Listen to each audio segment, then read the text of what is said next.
This is a private meeting, but I'll tell you what's going to happen afterward. Okay, here's the thing. I'm going to be very, very blunt and strict on what I'm saying right now. Is that by the time that the introduction is done, by the time that introduction, after you hear the last note of it, all of you should be in by that point.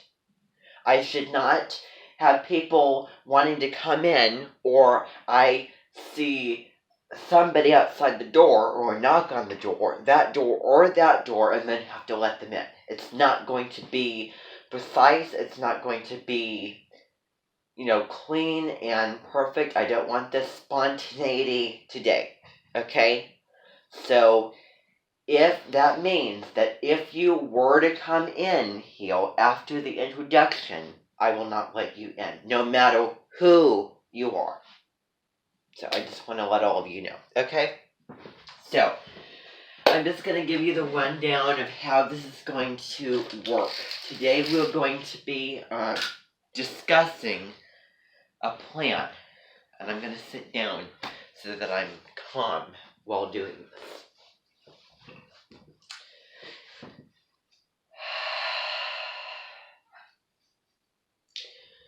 Okay, that's why I decided to sit down while talking about this. Now, I just want to welcome every single one of you here to this dimension. This is a very, very small meeting that will not take very long.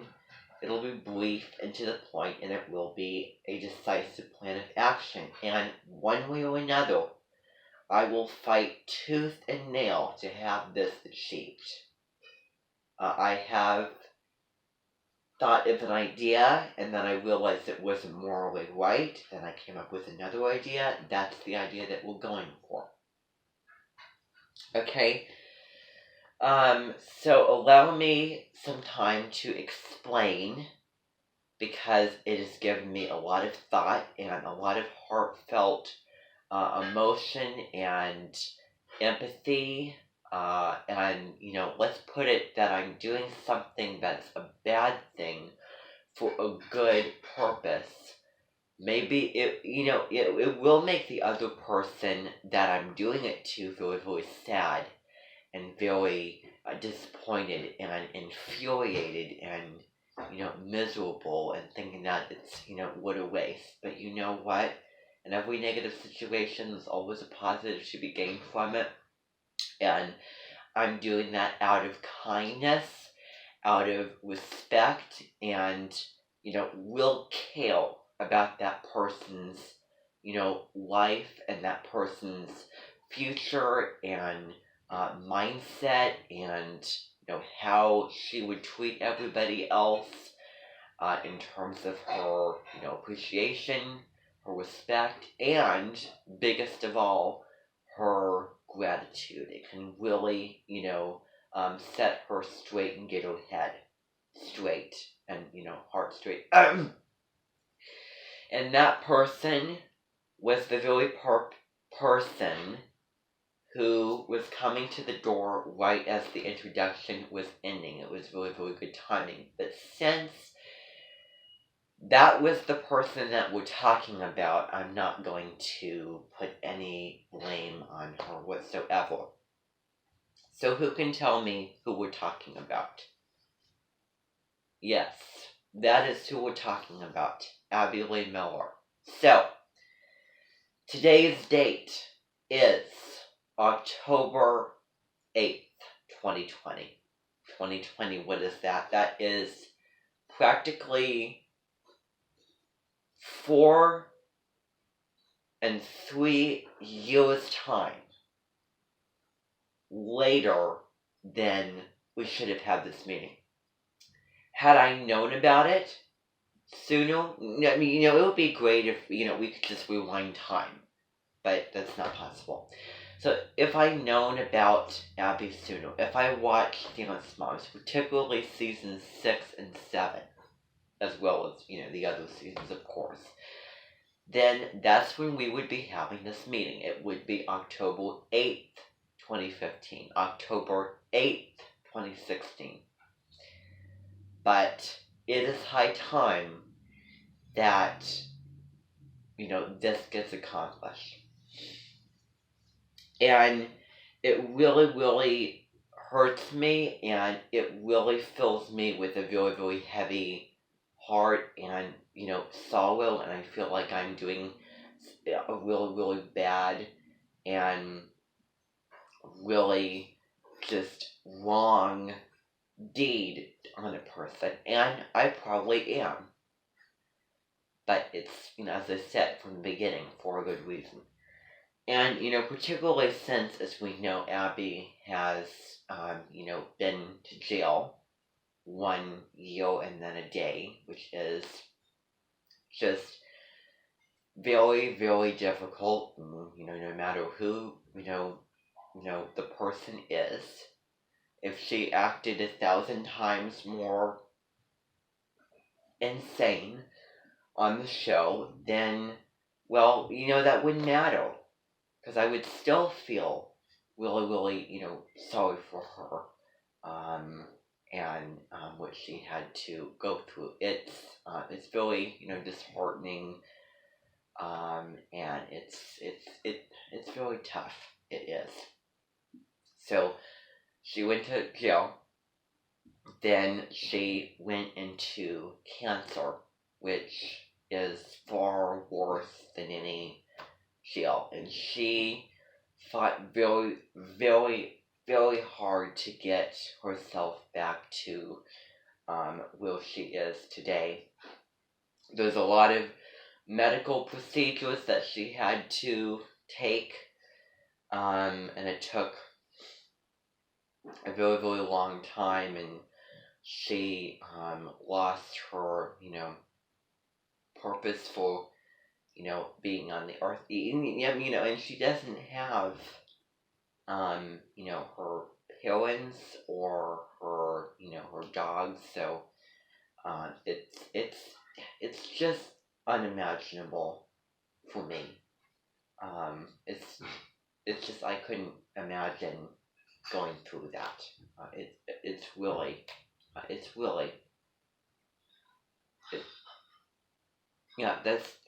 really true. However, when you put something out online, doesn't it stay there unless you get rid of it? I think that it does. Now, let's talk a little bit about kind of the summary of the show.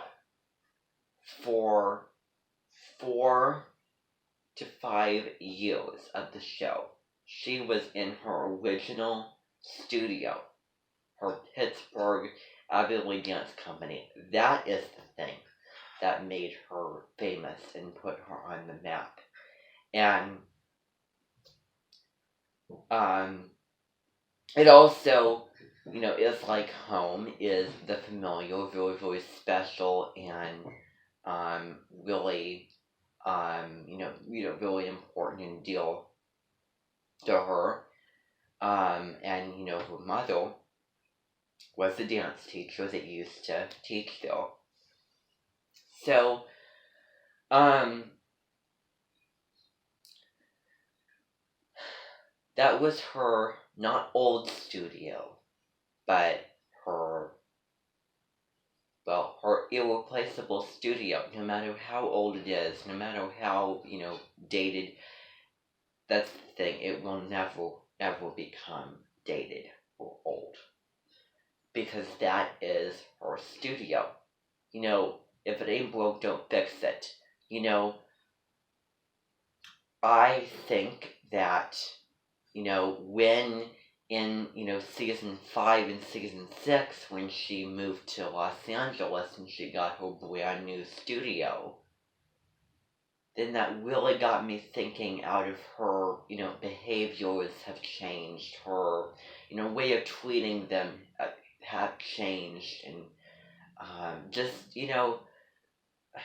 personality, drive, interest, all of those things have really, really plateaued. They really have. Um, and I, I think a huge reason for that is that she doesn't stop and count her blessings. She doesn't realize how much she has, what she has. She thinks of gratitude as toilet paper you flush when you're going to the restroom. And that's very, very sad because she trained and raised dancers, to be, professionals, to be stars, and, also, not only dancing, but acting, singing, doing all that kind of stuff. But she only, really pays attention to Maddie, mostly. And I don't really see a whole lot of reason for them to be there if they're going to be the backup dancers. It has always been, that's the way it always been. And so, that is going to change. That is going to change. That really, I mean, and, will it change? Who knows? But, so, it's really, really sad, that, she doesn't practice what she preaches, for starters, when she says everyone's replaceable. Well, you realize what you're saying. You didn't exclude yourself when you said that, so you're replaceable. Also, save your tears from the pillow. Everybody is not perfect. Nobody's perfect.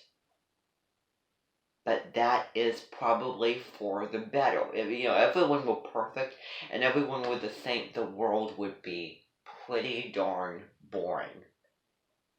Your imperfections are your perfections. And I wish that I would have heard those words or something like that come out of, her mouth. I think that she has narrow, skewed visions of certain things. And, there really isn't a such thing as the perfect dancer, the perfect writer, the perfect reader, the perfect thing. I think that you could all understand where I'm coming from. Because everyone makes mistakes. And rather than make it a negative, make it a positive instead. If you're thinking to yourself, I should go and tell, I've told her many, many times. She has even been to Blake Castle, maybe 1 to 2 times already. So I can say this without feeling guilty that I'm a doormat. But besides looking at the big picture and giving words of encouragement and kindness, and in order to make someone, yes, tough love pushed them to become better, but she doesn't understand the difference between tough love and what it actually should be, and pushing and being mean. Those are very, very different things.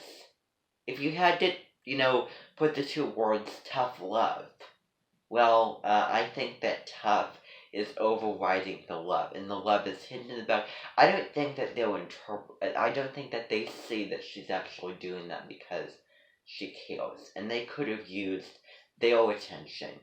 They could have used her attention, and going to the more nurturing, kinder side of things. No, you're not babysitting. That that's ridiculous, because there was a balance. That's another word. Also, another word not in her vocabulary is compromising. My way or the highway. Yeah, that's great. That's very determined, but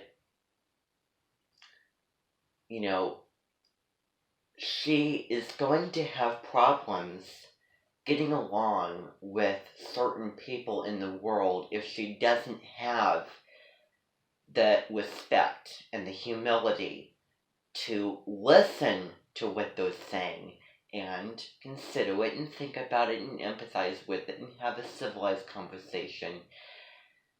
I might as well be wasting my breath talking to a wall. It shouldn't be that way, and it won't be that way. It's ridiculous behavior, and I am certain that behind the scenes it's very, very different. But unfortunately, most are going to see what is on TV. Her, how she acts on television. So, it would be nice if she would compromise. And she, wouldn't, where do I even begin? Judge competitions by the placement that they get first place all the time. Favoritism, treating them unfairly.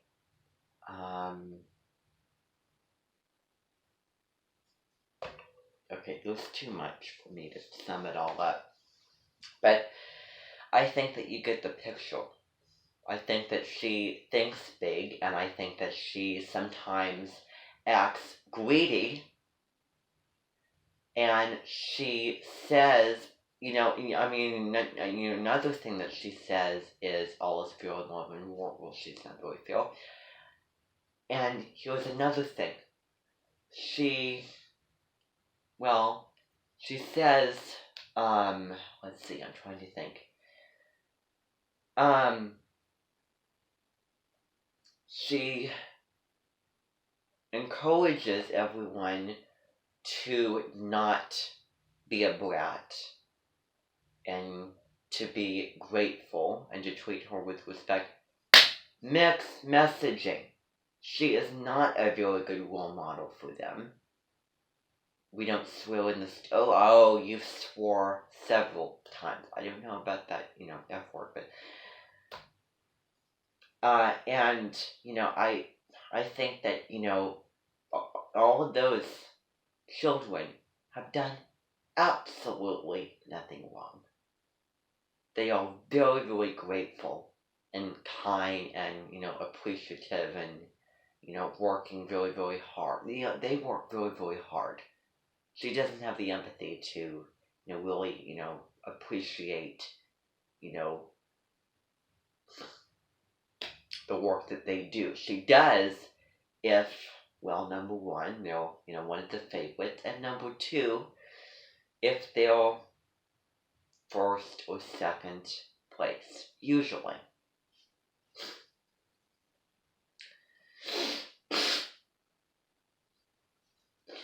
And that's very, very sad, because there was a lot more to it than just the winning.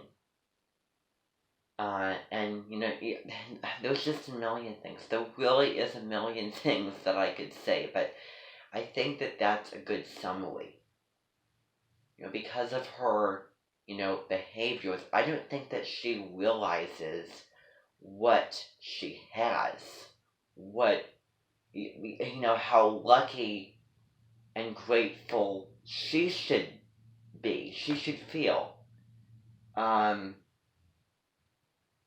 how, her actions affected others and, social etiquette about how to get along with certain people in the world.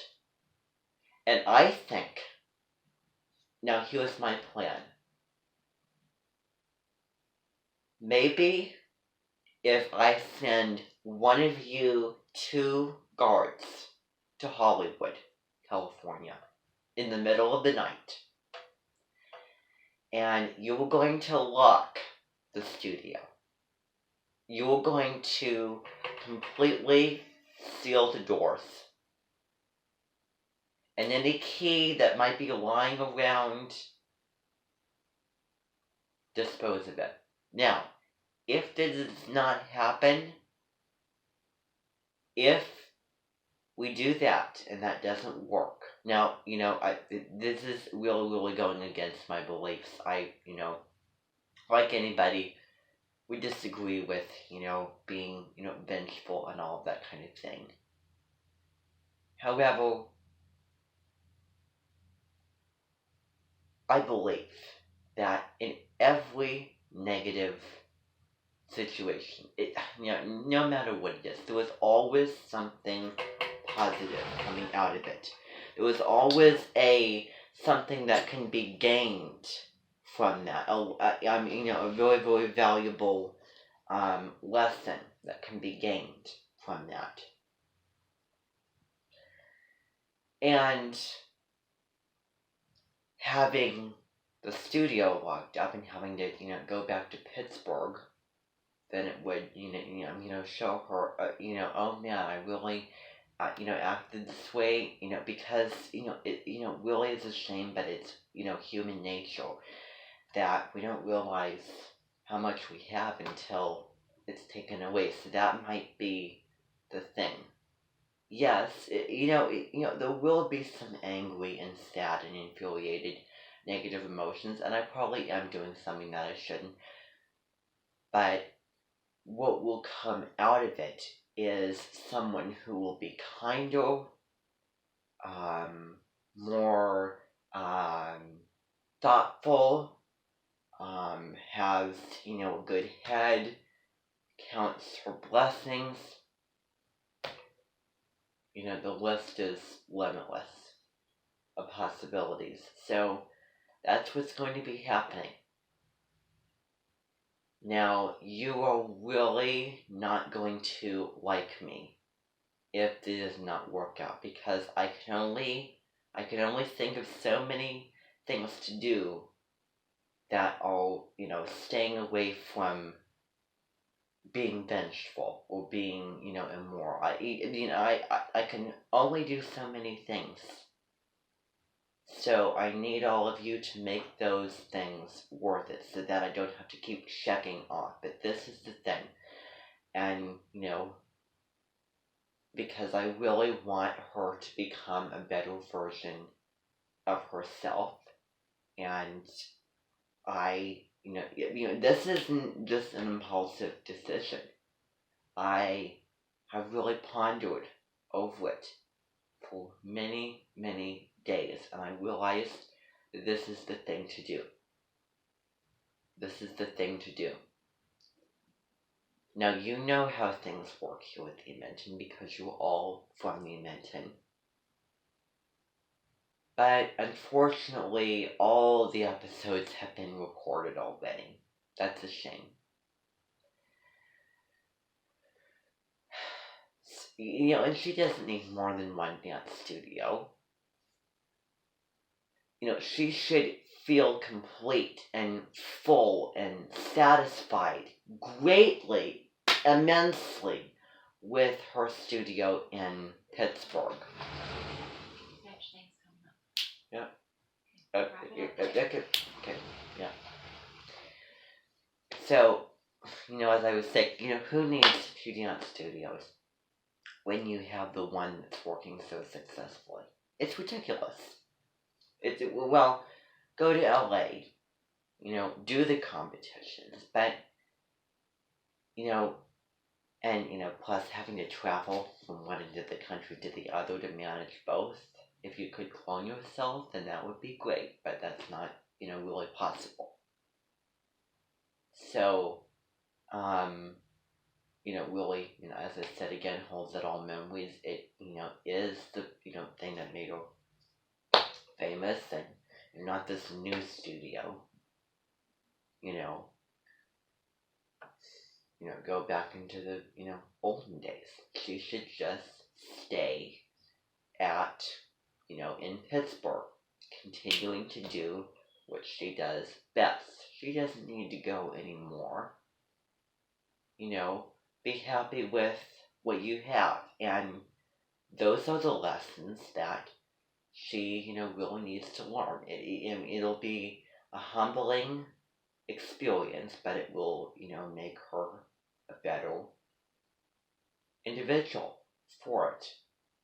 And I'm not going to go to any extremes. I'm not going to do anything, bad or mean because, despite everything, I would never do that, and I don't think that anybody would. But it'll just be enough to get that message across. So it's going to be in secret. It's going to be a shock. If I were to, let her know, then, well, it would be it would be defeated, and there would be a stop to it, and the whole, purpose would be gone. No. You will go and you will lock the doors to the studio so that no one can get in, and, once she realizes she doesn't have that, and, I'm going to be having some people arranged at the third, uh, her other studio in season 5 in LA, you know, pretending to, that studio is locked up too, and she is not going to get into that. So it's going to amount to having to go back to Pittsburgh and realizing that I didn't need to take all my time, energy to have this new studio when I already have something absolutely incredible. So, thank you, everybody.